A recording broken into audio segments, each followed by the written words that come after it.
¿Qué sería de mí si no me hubieras alcanzado? ¿Dónde estaría hoy si no me hubieras perdonado? Tendría un vacío en mi corazón, vagaría sin rumbo y sin dirección. Si no fuera por tu gracia y por tu amor, si no fuera por tu gracia y por tu amor, Sería como un pájaro herido que se muere en el suelo. Sería como un ciervo que brama por agua en el desierto. Si no fuera por tu gracia y por tu amor. Si no fuera por tu gracia y por tu amor. ¿Qué sería de mí si no me hubieras alcanzado? ¿Dónde estaría hoy si no me hubieras perdonado? Tendría un vacío en mi corazón, vagaría sin rumbo y sin dirección. Si no fuera por tu gracia y por tu amor. Si no fuera por tu gracia y por tu amor. Sería como un pájaro herido que se muere en el suelo. Sería como un ciervo que brama por agua en el desierto.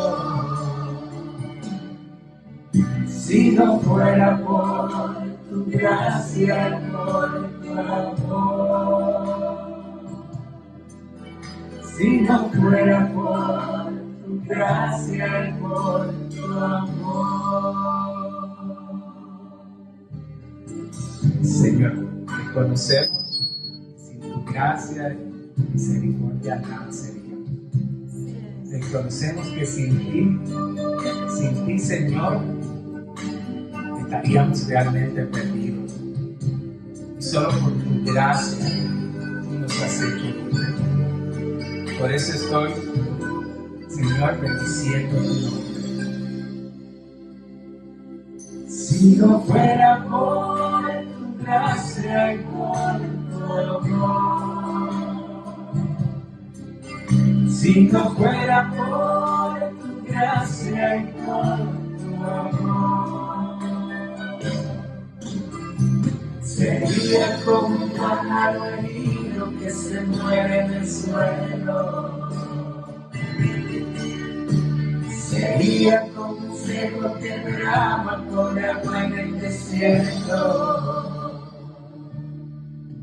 Si no fuera por tu gracia y por tu amor. Si no fuera por tu gracia y por tu amor. Si no fuera por tu gracia y por tu amor.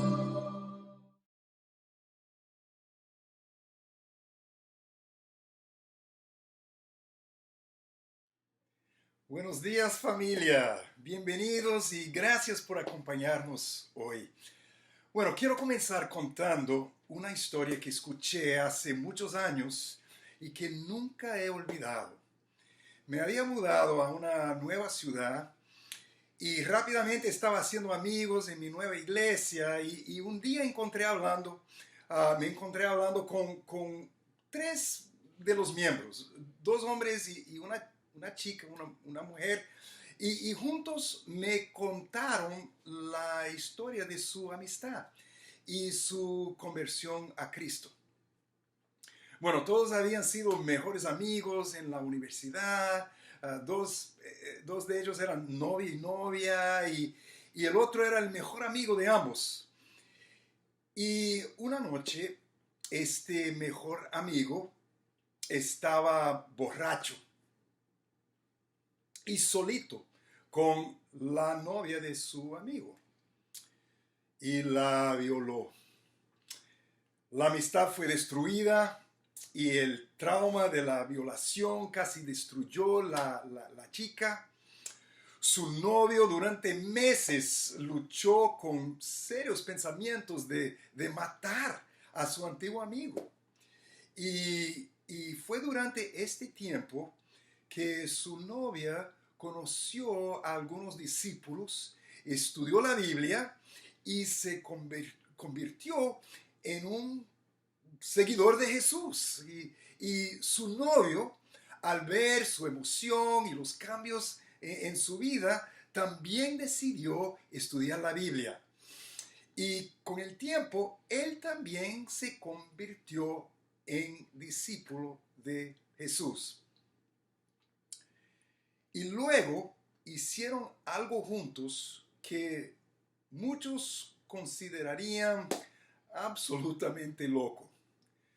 Descubrieron dónde se había mudado su antiguo mejor amigo, el ex amigo, y fueron y llamaron a su puerta.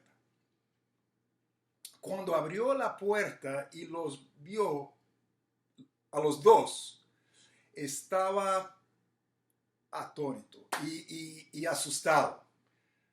Bueno, su ex mejor amigo era un tipo grande y pidieron entrar, se sentaron y compartieron sobre la nueva vida que habían encontrado en Cristo. Y luego hicieron lo totalmente inesperado. Con lágrimas lo perdonaron desde el corazón y le dijeron que esperaban que él pudiera encontrar lo que habían encontrado. Él estaba impresionado. Decidió ir a visitar su iglesia. Poco después, él también comenzó a estudiar la Biblia y, lo creas o no, también se convirtió en discípulo de Jesús. Dios estaba obrando sus milagros de amor, perdón, sanación en estas tres vidas totalmente rotas, y allí estaban juntos contándome su historia. Tres mejores amigos. Una historia verdadera. Dios es asombroso. El sermón de hoy se titula Enraizado en el perdón.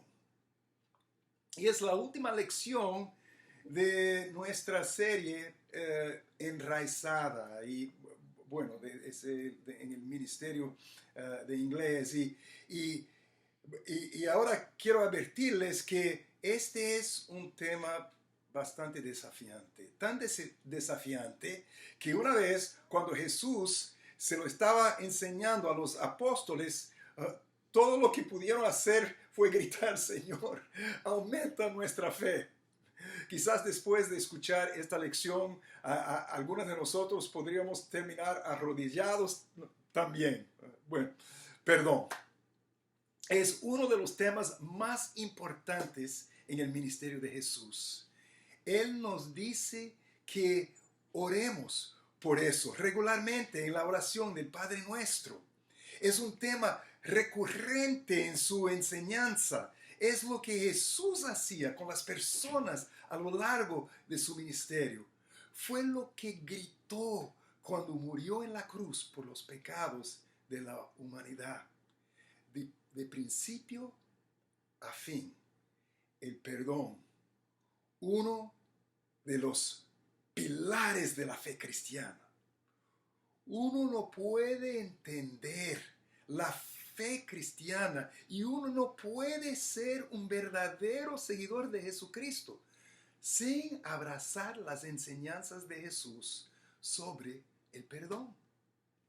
Hoy veremos una de esas enseñanzas en Mateo capítulo 18. Entonces vamos para Mateo capítulo 18, versículos 21 y 22. La parábola del siervo despiadado. Pedro se acercó a Jesús y le preguntó: Señor, ¿cuántas veces tengo que perdonar a mi hermano que peca contra mí? ¿Hasta 7 veces?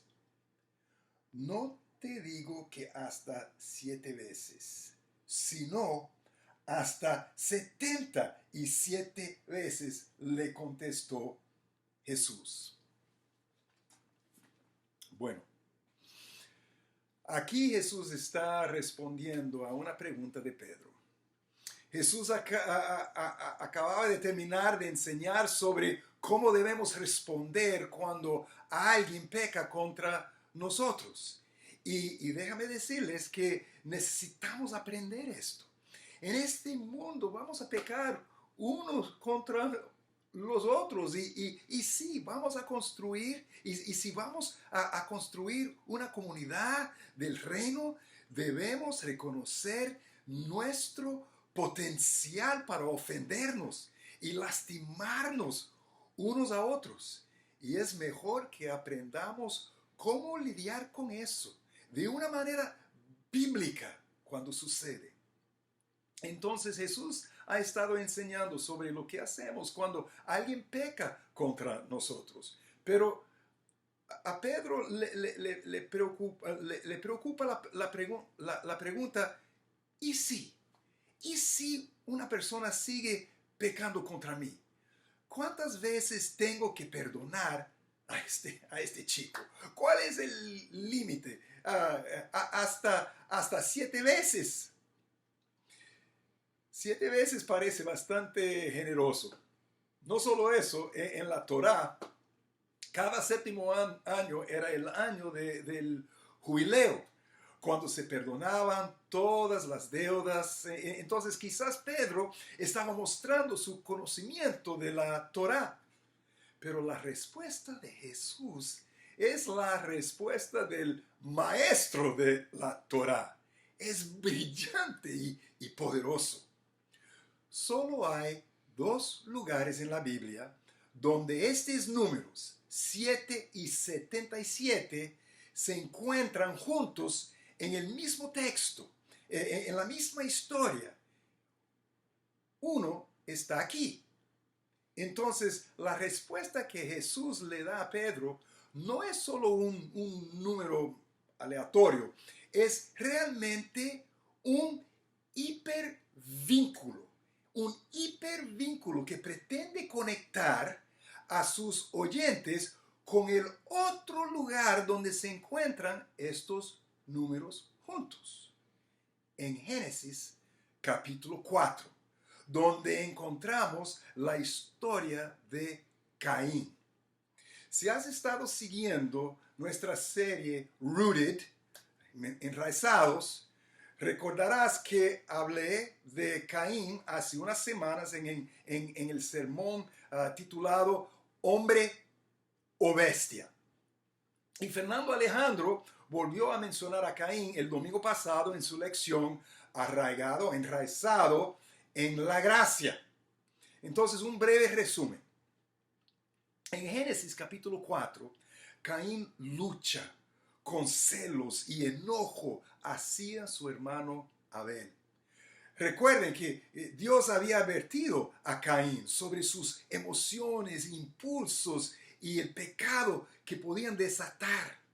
Le dijo que ese pecado es como una bestia agachada en tu puerta, lista para atacar y destruir si no la dominas, si no gobiernas sobre ella. Bueno, lamentablemente Caín no lo hizo y mató a su hermano.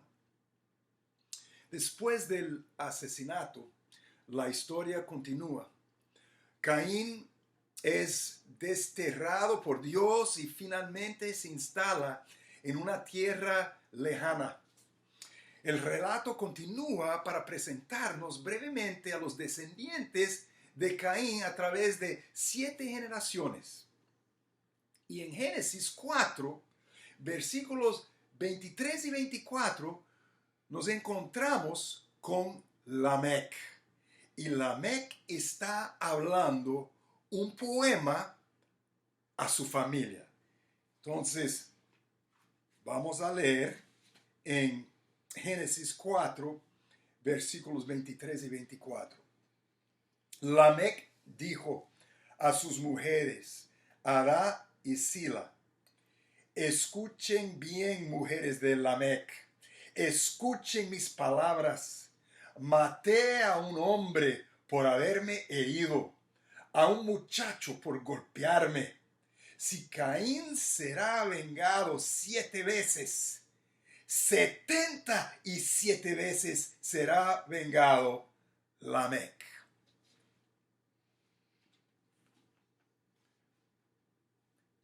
Wow.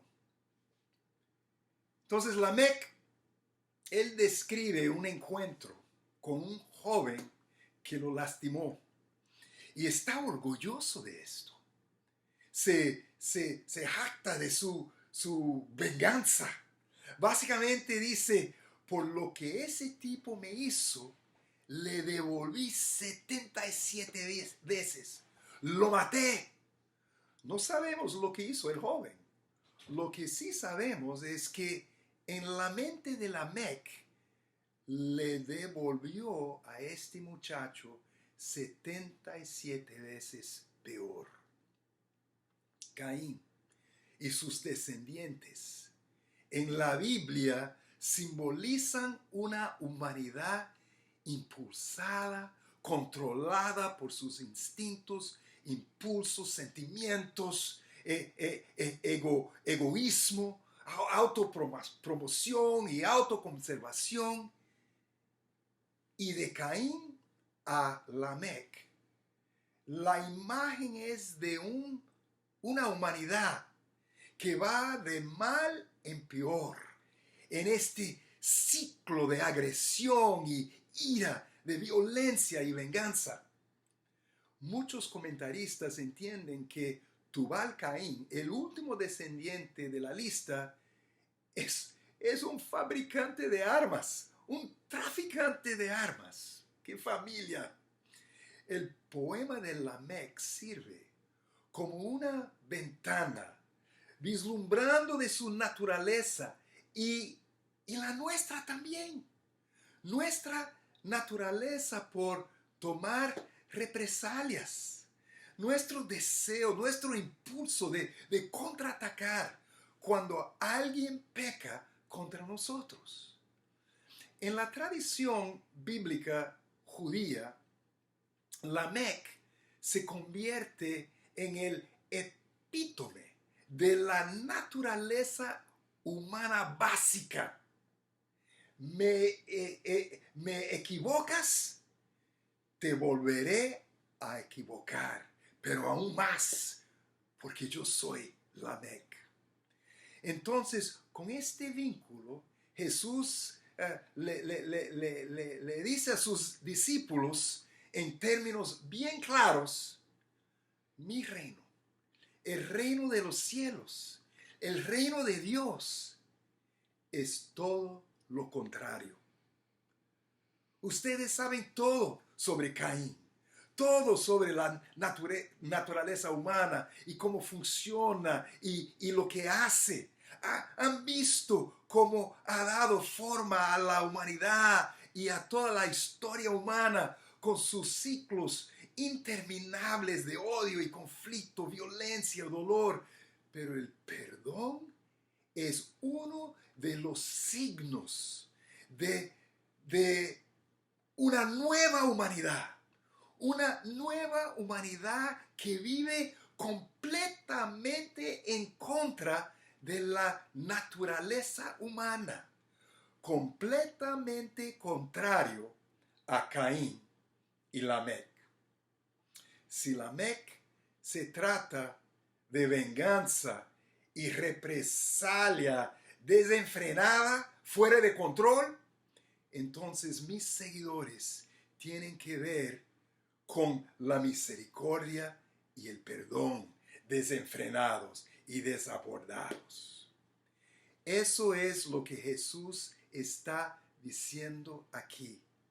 La gente del reino perdona.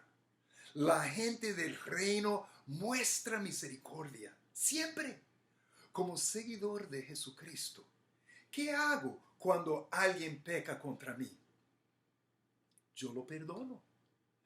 Y si siguen pecando contra mí, yo lo perdono. deliberadamente, intencionalmente, voy en contra de mi naturaleza para contraatacar y lo perdono. Y ahora Jesús les cuenta una historia, una parábola que ilustrará cómo es la misericordia y el perdón y por qué deberíamos elegir siempre perdonar. Ahora, debido a la enseñanza de Jesús sobre el perdón, a menudo es mal entendida y mal aplicada, necesitamos ver lo que no es el perdón. Y podemos aprender sobre lo que el perdón no es, mirando lo que Jesús enseñó justo antes de enseñar sobre el perdón. Entonces vamos ahora para Mateo 18, versículos 15 a 17. Si tu hermano peca contra ti, ve a solas con él y hazle ver su falta. Si te hace caso, has ganado a tu hermano. Pero si no, lleva contigo a uno o dos más para que todo asunto se resuelva mediante el testimonio de dos o tres testigos. Si se niega a hacerles caso a ellos, díselo a la iglesia. Y si incluso a la iglesia no le hace caso, trátalo como si fuera un incrédulo o un renegado. Pregunta. Entonces, cuando tu hermano o hermana peca contra ti, ¿qué haces? Primero, vas a hablar con ellos, con él, con ella. Personalmente, uno a uno, cara a cara. Ese cara a cara, no Facebook, ¿me entiende? No ignoras su pecado. No eres pasivo. No lo dejas pasar por alto. Actúas y abordas el pecado hablando directamente con la persona. Y con suerte escuchan y se arrepienten. Y lo habrá ganando. En otras palabras, hace esto no solo por usted, sino también por ellos y por la comunidad. Pero, ¿y si no escuchan? Entonces, en segundo lugar, hace que alguien más en la comunidad, uno o dos más, lo acompañe y vuelve a la persona y aborda el problema nuevamente. Ahora podría estar pensando, si el pecador es un extraño y no puedo aplicar esta enseñanza, todos enfrentaremos escenarios que no se encajan perfectamente con las ilustraciones de Jesús. Pero los principios de Jesús se aplican. Y el hecho que la verdad es que la mayor parte del pecado que experimentamos ocurre cerca de casa, vamos a decir, entre familiares, amigos, colegas, vecinos. Así que ahora vas con uno o dos más, por suerte, personas racionales, objetivas, con buen carácter, confiados, respetados por ambas partes. Y, bueno, ellos pueden ayudar a desactivar, crear un lugar seguro, facilitar el diálogo, exponer las cosas objetivamente, porque usted también puede necesitar escuchar algunas cosas. Y, bueno, espero que puedan lograr una resolución. Y de nuevo, nos hemos ganado a nuestro hermano. Pero, ¿qué pasa si él o ella todavía no escucha? Entonces, en tercer lugar, traes aún más gente. La situación se presenta ante la familia en general, la red más amplia de relaciones que rodea a estas dos personas. Y con suerte, cuando el delincuente se enfrenta al peso del grupo más grande que le muestra su culpa, se arrepiente. Pero si continúa, enfrentará las consecuencias de ser tratado como un extraño por su comunidad. Se enfrentará a las consecuencias de perder la intimidad y los privilegios que disfruta dentro de esa comunidad. Entonces, según Jesús, antes de que se nos diga qué es el pecado, ya hemos aprendido mucho sobre lo que no es el perdón. El perdón no es, uno, ignorando, pasando por alto, olvidando el pecado. El perdón no es condenar o excusar o capacitar al pecador. El perdón no es sufriendo en silencio, haciendo nada.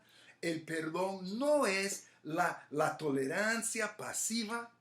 Jesús claramente instruye a los cristianos a dirigirse de manera activa y apropiada a las personas cuando pecan contra nosotros. Y esto requiere convicción, coraje, amor y preocupación por las comunidades de las cuales somos parte. Y también por los pecadores. ¿Quién más ama a los pecadores así? Dios. Volviéndonos a Mateo capítulo 18. Empezando en versículo 23, aquí encontramos la parábola del siervo despiadado. Por eso el reino de los cielos se parece a un rey que quiso ajustar cuentas con sus siervos. Al comenzar a hacerlo, se le presentó uno que le debía miles y miles de monedas de oro. Como él no tenía con qué pagar, el Señor mandó que lo vendieran a él, a su esposa y a sus hijos, y todo lo que tenía para así saldar la deuda. El siervo se postró delante de él. Tenga paciencia conmigo, le rogó, y se lo pagaré todo. El Señor se compadeció de su siervo, le perdonó la deuda y lo dejó en libertad. Al salir, aquel siervo se encontró con uno de sus compañeros que le debía 100 monedas de plata. Lo agarró por el cuello y comenzó a estrangularlo. Págame lo que me debes, le exigió. Su compañero se postró delante de él. Ten paciencia conmigo, le rogó, y te lo pagaré. Pero él se negó. Más bien fue y lo hizo meter en la cárcel hasta que pagara la deuda. Cuando los demás siervos vieron lo ocurrido, se entristecieron mucho y fueron a contarle a su señor todo lo que había sucedido. Entonces el Señor mandó llamar al siervo. Siervo malvado, le increpó. te perdoné toda aquella deuda porque me lo suplicaste. ¿No debías tú también haberte compadecido de tu compañero, así como yo me compadecí de ti? Y enojado, su señor lo entregó a los carceleros para que lo torturaran hasta que pagara todo lo que debía. Así también mi Padre Celestial los tratará a ustedes, a menos que cada uno perdone de corazón a su hermano. Wow. Primero, notemos que Jesús usa la historia para describir cómo el reino de los cielos debe operar aquí en la tierra. Un siervo tiene una deuda imposible con su amo, el rey. En otras versiones habla de 10,000 talentos, y cuando uno ve la nota al pie, se convierte en varios millones de dólares. Y ahora llega la hora de liquidar las cuentas, y por supuesto no hay forma de que pueda pagar. El rey ordena que el criado y su familia sean vendidos para pagar la deuda. Y en aquellos tiempos, esta era una forma común de administrar, ¿sabe?, justicia. El criado pide paciencia y promete devolver todo, pagar todo.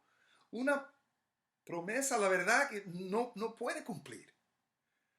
Sorprendentemente, contrario a todas las normas sociales, incluso las leyes, el rey se compadece. Está lleno de compasión por este siervo irresponsable y perdona la deuda del hombre. Libera al hombre de todo lo que debe y lo deja ir. En el reino de los cielos, este es el corazón del rey, de Dios. El ejemplo del perdón.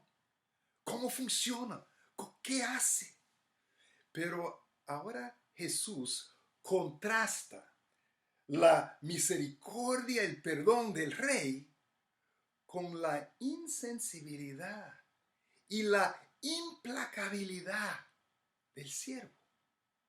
El siervo busca a un compañero, siervo que le debía, de nuevo, en otras versiones, 100 denarios, y también en la nota al pie, ese monte se convierte a unos pocos dólares. Y cuando lo encuentra, le exige el pago inmediato. Y observe que su colega, su compañero de servicio, muestra exactamente la misma reacción que él tuvo con el rey. Las mismas palabras. Pide paciencia y promete devolver lo que es, en comparación, una pequeña cantidad. Observe también cómo Jesús describe el espíritu de este siervo implacable. Es agresivo y enojado. Agarra a su compañero de servicio, su colega, y comienza a estrangularlo. Esta es una gran descripción de lo que sucede dentro de muchos de nosotros. ¿Sabe? Cuando sentimos que hemos sido perjudicados. Él hace demandas sin escuchar, sin tratar de entender. Ha sido herido, ofendido, y quiere justicia. Tampoco tiene idea. No hace ninguna conexión entre lo que está sucediendo en este momento entre él y su compañero de servicio y lo que sucedió un poco antes entre él y el rey. Quiere castigo, retribución. Es el espíritu de Lamec. Jesús ha pintado un cuadro de falta de perdón y lo que nos hace irracionales, nos pone en un estado de represalia y venganza, incluso hasta el punto en que ya no se trata más de justicia, ya no se trata de que la persona, de que si la persona se disculpa o intente hacer las cosas bien. Ahora sentimos que este tipo necesita sufrir. Nuestra naturaleza es tal que no solo queremos justicia, queremos la satisfacción de al menos un breve estrangulamiento. Quiero poner a esta persona en una situación para que pueda sentir lo que me hizo a mí. Y con suerte aún peor, que reciba lo que se merece y mucho más.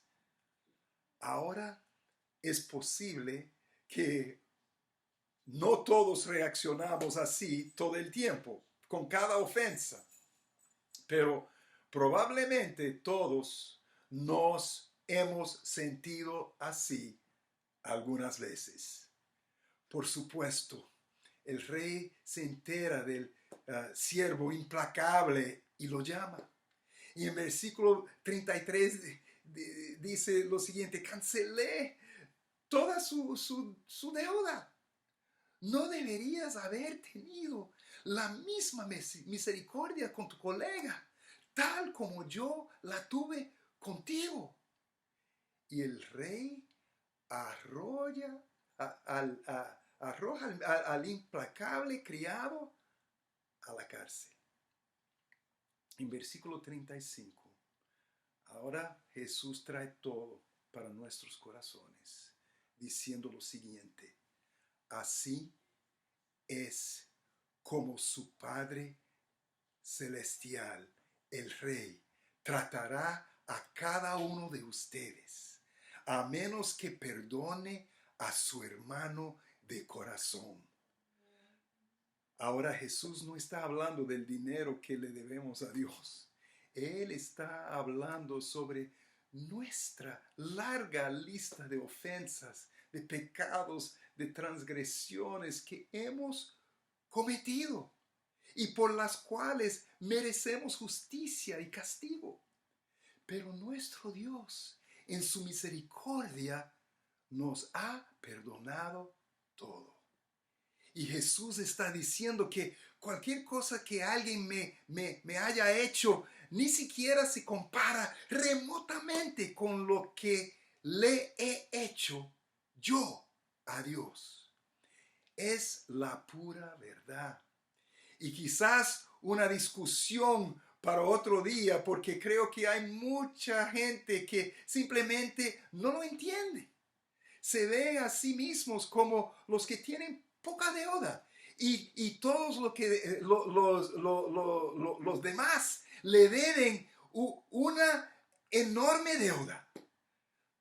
Yo soy un pecador con pequeña p y todos los que me maltratan son pecadores con P mayúscula, ¿me entiende? Pero la verdad es que es así nuestra perspectiva egoísta y tan subjetiva. Dios, el Rey, dice en Romanos 3, versículos 10 a 12, como está escrito, no hay nadie justo, ni siquiera uno. No hay nadie que entienda, nadie que busque a Dios. Todos se han alejado y juntos se vuelven inútiles. No hay nada que haga el bien, ni siquiera uno. En el versículo 23, por cuanto todos pecaron y no alcanzaron la gloria de Dios. Esa, mi amigo, es la perspectiva de Dios. Y es la verdad. Queramos ver o no. Entonces, ¿qué es el perdón? Terminaremos con algunas observaciones. El perdón es una elección. Es una decisión de renunciar a nuestro deseo de tomar represalias, una decisión de negar mi impulso de devolverle el golpe al que me ofendió. Es una elección, no necesariamente un sentimiento, sino una decisión. El perdón. El perdón es una invitación, es una puerta que la parte ofendida deja abierta para que el pecador, con suerte, algún día vea su pecado y se arrepienta. El perdón.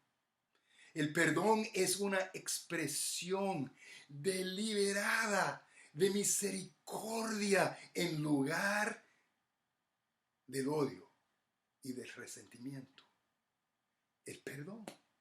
El perdón es un camino que elijo tomar, que me llevará a cambiar de opinión hacia el que peca contra mí. ¿Cómo? Al recordar que yo también soy un ser humano pecaminoso y al recordarme a sí mismo también su humanidad, por muy dañada que esté. Todos somos una mezcla de bien y mal, de gloria y corrupción. Lo que hacemos cuando quedamos ofendidos, y esto es natural, es que tomamos todas las complejidades de la humanidad de una persona y las reducimos a aquel pecado, a lo que nos ha hecho. Lo rotulamos y lo condenamos. Pero en este proceso perdemos de vista otra pregunta importante. ¿Quiénes son para Dios? Y lo que Dios ha hecho por mí, ¿tenía la intención de incluirlos también? El perdón.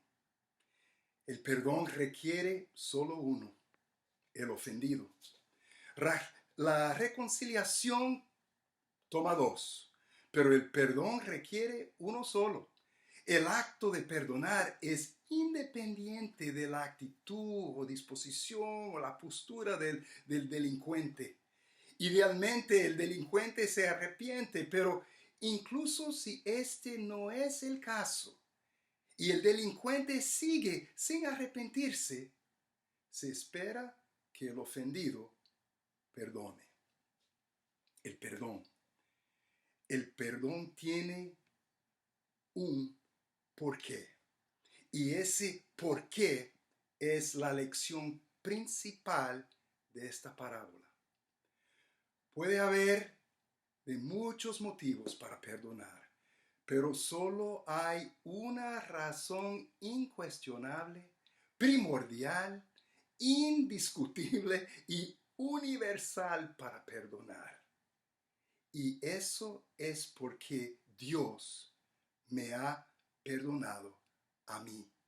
Y este es el motivo grandote. De hecho, es la única razón que necesitamos. Ver el perdón tal como fue diseñado y entregado por Dios está destinado a ser transformador. Un ser humano verdaderamente perdonado por Dios, que abraza verdaderamente la misericordia de Dios, se transforma a nivel de corazón. Los perdonados se convierten en perdonadores. Y los que han recibido misericordia, dan misericordia. De hecho, mi capacidad de perdonar o no sirve como una señal, como evidencia de si realmente he sido perdonado o no.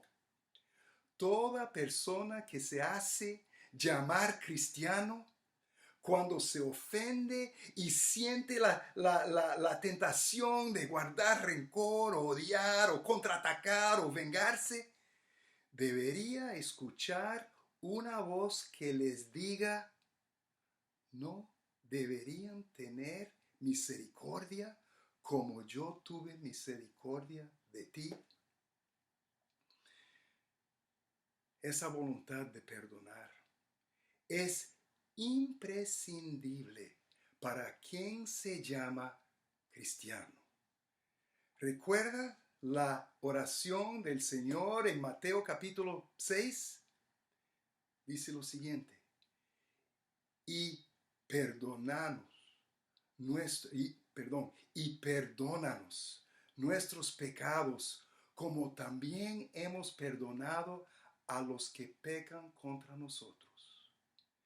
Jesús terminó esa oración con estas palabras: porque si perdonas a otras personas cuando pecan contra ti, tu Padre Celestial también te perdonará a ti. Pero si no perdonas a otros sus pecados, tampoco tu Padre les perdonará los tuyos. Entonces, ¿cómo estamos?